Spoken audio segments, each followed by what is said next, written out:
সোনা সোনা সোনা, ডিজিটাল থেকে ফিজিক্যাল, টাকা বাদে চারদিকে এখন অ্যাসেট বলতে এই একটাই বিষয় ঘুরছে জনসাধারণের মাথায়। ভারতে যেখানে প্রতিদিন লাফিয়ে লাফিয়ে বাড়ছে সোনার দাম, সেখানে সোনার দাম কমাতে উল্লেখযোগ্য পদক্ষেপ করলো আমাদের প্রতিবেশী দেশ।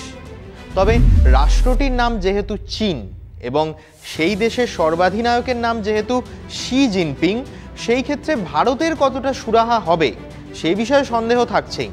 তবে চীনে কি এমন ঘটলো যাতে সোনার দাম হুড়মুড়িয়ে কমার সম্ভাবনা তৈরি হলো? TV9 বাংলার লেটস ডিসকাসে আজ এই বিষয়ে কথা বলবো আমি, আসাদ মল্লিক। সোনার দাম তো কমবে পরে, তবে আগে আপনাকে জানতে হবে চীনের এক অদ্ভুত ঘটনা সম্পর্কে। ঘটনাস্থলটা চীনের একটা ছোট্ট এলাকা, শিনজিয়াং উইগুর স্বায়ত্তশাসিত অঞ্চলের পশ্চিম সীমান্তের কাছে কুনলুন পর্বতমালায় নাকি একটা বিরল সোনার খনি আবিষ্কৃত হয়েছে। এই তথ্য আমি দিচ্ছি না, তথ্য দিয়েছে খনি জরিপে যুক্ত সরকারি ভূতত্ত্ববিদরা। চৈনিক সংবাদ মাধ্যম থেকে প্রাপ্ত প্রাথমিক হিসাব বলছে এই খনিতে মোট মজুদ সোনার পরিমাণ 1000 টনেরও বেশি হতে পারে। গবেষণার সঙ্গে যুক্ত কাশগড় জিওলজিক্যাল টিমের সিনিয়র ইঞ্জিনিয়ার হে ফুবাও এবং তার সহকর্মীরা এই প্রসঙ্গে বহু তথ্য দিয়েছেন। ইতিপূর্বে উত্তর পূর্ব লিয়াওনিং এবং হুনান প্রদেশে বড় দুটি সোনার খনি আগেই আবিষ্কৃত হয়েছে। তারপর 1 বছরও পেরোয়নি, চীনা কর্তৃপক্ষের হাতে তৃতীয় বড় সোনার খনি চলেই এলো। ভূতত্ত্ববিদদের মতে এই ধরনের বড়সড় সোনার খনিগুলোতে সাধারণত কয়েকশো টনের বেশি সোনা পাওয়া সম্ভব হতো না। তবে চীনের সাম্প্রতিক ঘোষণায় চমকে উঠছে আন্তর্জাতিক রাজনৈতিক মহল। যেহেতু চীনের বহু তথ্যই দেশের বাইরে সহজে বেরোয় না, তাই এ বিষয়ে ইতিমধ্যেই সকল তথ্য আহরণ এখনই সম্ভব হয়নি।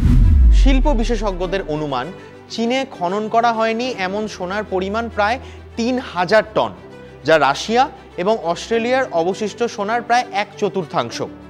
এতদিন ভাবা হতো খনির সোনার নিরিখে অন্য বহু দেশের থেকে অনেকটাই পিছিয়ে রয়েছে চীন। তবে পরপর এই ধারাবাহিক আবিষ্কারগুলো একটা স্পষ্ট ইঙ্গিত দিচ্ছে যে চীনে মজুদ সোনার ভাণ্ডার হয়তো বিশেষজ্ঞদের ধারণার চেয়েও কয়েক গুণ বেশি। তবে এই অসাধ্য সাধন কিভাবে সম্ভব হচ্ছে? কৃত্রিম বুদ্ধিমত্তা অর্থাৎ AI, বিশ্বের সবচেয়ে শক্তিশালী রাডার ব্যবস্থা এবং অত্যন্ত শক্তিশালী খনিজ সন্ধানী স্যাটেলাইট ব্যবহার করে চীন। এইবার আপনার মনে হতেই পারে যে চীন তো তাদের সব তথ্য বাইরে বেরোতে দেয় না, তাহলে তাদের টেকনোলজি সম্পর্কে আমরা জানছি কিভাবে? আসলে এই প্রযুক্তির প্রভাব চীনের সীমানার বাইরেও ইতিমধ্যেই দেখা গিয়েছে।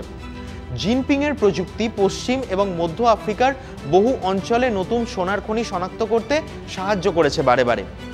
তবে চীনে কিন্তু এক অন্য সমস্যাও এর মধ্যে দেখা যাচ্ছে। এই বিপুল খনির খবর ছড়িয়ে পড়তেই আশা এবং আশঙ্কা দুই তৈরি হয়েছে ড্রাগনের দেশে। সোনার পুরনো গয়না বিক্রি এতটাই বেড়েছে যে সোনার দাম পড়তির দিকে। ফলে আরও কয়েকশো টন সোনা রাতারাতি বাজারে এলে এই প্রবল সোনালি ঢেউয়ের ধাক্কায় যে সোনার দাম আরও কমবে তা স্বীকার করছেন বাজার বিশেষজ্ঞরা। তবে এই ঘটনায় ভারতের বাজারে যে কতটা প্রভাব পড়বে তা দেখার জন্য আমাদের একটু অপেক্ষা করতেই হবে। এতক্ষণ তো আপনাদের ব্যবসা বাণিজ্যর কথা বললাম, এবার একটু গপ্প কথা শোনাই।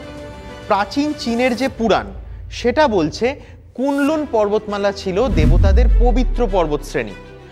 গ্রিক পুরাণের অলিম্পাস পর্বতের মতোই এর নাম ছিল গোটা দেশ জুড়ে।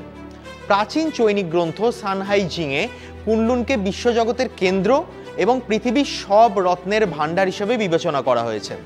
আর আজ আধুনিক বিজ্ঞান প্রমাণ করছে ইউরেশিয়ার ভৌগোলিক কেন্দ্র শিনজিয়াংয়ে অবস্থিত, তাই অঞ্চলটি বহু মূল্যবান খনিজে সমৃদ্ধ। তবে কুনলুন সোনা সমৃদ্ধ এমন প্রাচীন বিশ্বাসের বৈজ্ঞানিক প্রমাণ এতদিন মেলেনি। সাম্প্রতিক বছরগুলোতে চীনা বিজ্ঞানীরা কুনলুনের পশ্চিমাংশে অর্থাৎ কিরগিজস্তানের সীমান্তের কাছে বড় সোনার খনি থাকার ইঙ্গিত পেয়েছেন। এর মধ্যে সবচেয়ে বড় আবিষ্কার হলো পুওকেজিলাগা খনি।